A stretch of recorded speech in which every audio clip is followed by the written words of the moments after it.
மேலும் ஒரு சாமானிய இந்துவிற்கோ முஸ்லிமிற்கோ தெரியாத இந்து மதத்திலும் இஸ்லாத்திலும் உள்ள மேலும் சில ஒற்றுமைகளை நாம் இங்கு இப்பொழுது பார்ப்போம். திருக்குரானில் அல்லாஹ் சொல்கிறான், சூரா மாய்தாவில் அத்தியாயம் 5 வசனம் 90 அவன் சொல்கிறான், யா அய்யுஹல்லதீன ஆமனு, நம்பிக்கையாளர்களே, இன்னமல் கம்ரு வல் மைஸ்ரு, உங்களுக்கு போதைப் பொருட்களும் சூதாட்டமும் வல் அன்ஸாபு வல் அஸ்ஸாமு, அம்பு எறிந்து குறிப்பார்ப்பதும் சிலை வணக்கமும் ருஜ்தும் மின் அமலி ஷைத்தான், இவையெல்லாம் சைத்தானின் காரியங்கள். ஃபஜ்தனிபு லஅல்லகும் துஃப்லிஹூன், இவைகளிலிருந்து விலகி இருங்கள், வெற்றி பெறுவீர்கள். போதைப் பொருட்கள், சூதாட்டம், ஜோசியம் பார்த்தல், சிலை வணக்கம், இவைகளெல்லாம் சைத்தானின் காரியங்கள். இவைகளிலிருந்து விலகி இருங்கள், வெற்றி பெறுவீர்கள் என்று அல்லாஹ் கூறுகிறான். இதே எச்சரிக்கை இந்து புனித நூல்களிலும் காணப்படுகிறது.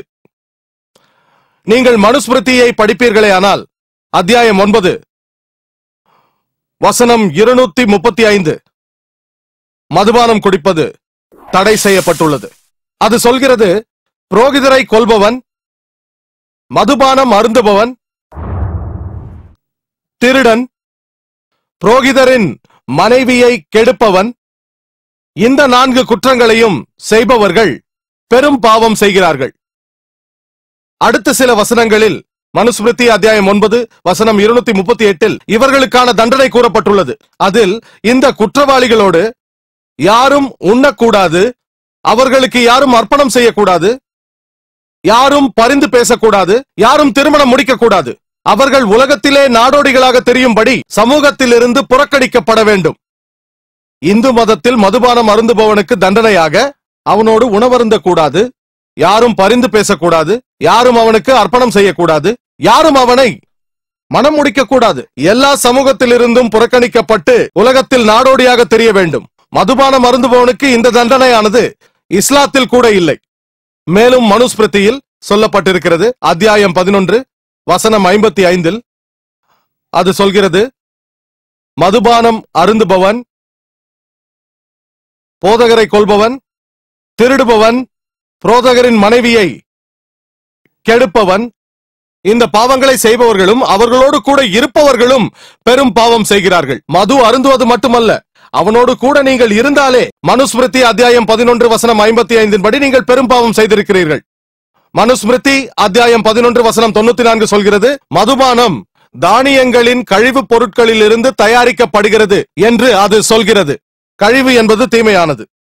ஆகவே ஒரு போதகரோ அரசரோ அல்லது ஒரு குடிமகனோ மது அருந்த கூடாது என்று சொல்கிறது. இந்து மத வேதங்களில் பல இடங்களில் மது அருந்துவது தடை செய்யப்பட்டுள்ளது. மனுஸ்மிருதி அத்தியாயம் 9 வசனம் 225, மனுஸ்மிருதி அத்தியாயம் 7 வசனம் 47, மனுஸ்மிருதி அத்தியாயம் 7 வசனம் 50, ரிக்வேதம் புத்தகம் 8 வேதவரி 2 மந்திரம் 12, ரிக்வேதம் புத்தகம் 8 வேதவரி 21 மந்திரம் 14. இந்து மத வேதங்களில் நிறைய இடங்களில் போதைப் பொருள், மதுபானம் போன்றவை தடை செய்யப்பட்டுள்ளது.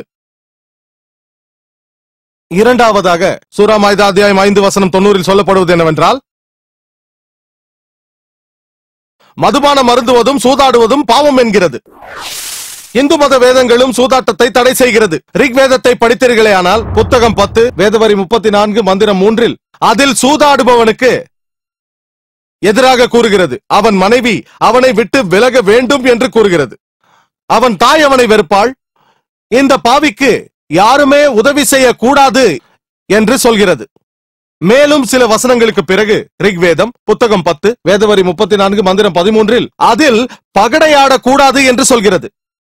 அதற்கு பதிலாக நிலத்தை உழுது அதில் கிடைப்பதை வைத்து சந்தோஷமாக வாழ வேண்டும் என்கிறது. சூதாட்டம் மனுஸ்மிருதியிலும் தடை செய்யப்பட்டுள்ளது. அத்தியாயம் 7 வசனம் 50 குடி, சூதாட்டம், விபச்சாரம் மற்றும் வேட்டையாடுவது இவை 4மே வரிசைப்படி பெரும் பாவங்கள் என்று கூறுகிறது. மேலும் மதுபானம் அருந்துவது மனுஸ்மிருதியில் தடை செய்யப்பட்டுள்ளது. அத்தியாயம் 7 வசனம் 47, மேலும் மனுஸ்மிருதி அத்தியாயம் 9 வசனங்கள் 221 28 வரை. மேலும் இது போன்ற வசனங்கள் மனுஸ்மிருதி அத்தியாயம் 9 வசனம் 258. மூன்றாவதாக வல் அன்ஸாபு வல் அஸ்ஸாமு, ஜோசியம் அதாவது குறிப்பார்த்தல், சிலை வணக்கத்தை பற்றி நாம் ஏற்கனவே பேசிவிட்டோம். குறிப்பார்த்தல், ஜோசியம் சொல்வது மனுஸ்மிருதி அத்தியாயம் 9 வசனம் 258 சொல்லப்பட்டிருக்கிறது. ஒரு மனிதன் ஜோசியம் சொல்லி, அதாவது எதிர்காலத்தில் நடக்கும் நன்மைகளை கூறி அதனால் சம்பாதித்தால். மேலும் ஜோசியம் கூறினால் மனுஸ்மிருதி அத்தியாயம் 9 வசனம் 262 சொல்கிறது, அரசன் அந்த குற்றத்தின் கடுமையை கருத்தில் கொண்டு தண்டனை வழங்க வேண்டும். ஆகவே ஜோசியம் பார்ப்பது மற்றும் குறி சொல்வது மனுஸ்மிருதி அத்தியாயம் 9 வசனங்கள் 258 62 வரை தடை செய்யப்பட்டுள்ளது. மேலும் குரானில் சூரா பக்ராவில் அத்தியாயம் 2 வசனம் 188 குரானில் லஞ்சம் தடை செய்யப்பட்டுள்ளது. உங்கள் செல்வத்தை லஞ்சமாக கொடுத்து நீதியை விலை பேசாதீர்கள் என்கிறது. அதன் காரணமாக மற்றவர்கள் சொத்தை அபகரிக்காதீர்கள் என்கிறது. குரான் லஞ்சம் வாங்குவதையும் கொடுப்பதையும் தடுக்கிறது. இதே விஷயம் மனுஸ்மிருதியில் அத்தியாயம் 9 வசனம் 258 சொல்லப்பட்டுள்ளது. அதாவது லஞ்சத்தில் ஈடுபடும் ஒரு மனிதன், ஏமாற்றுக்காரன், தவறு இழைப்பவன், இவர்களை எல்லாம் வசனம் 262 அரசன் குற்றத்தின் கடுமையை கருத்தில் கொண்டு தண்டனை அளிக்க வேண்டும் என்கிறது.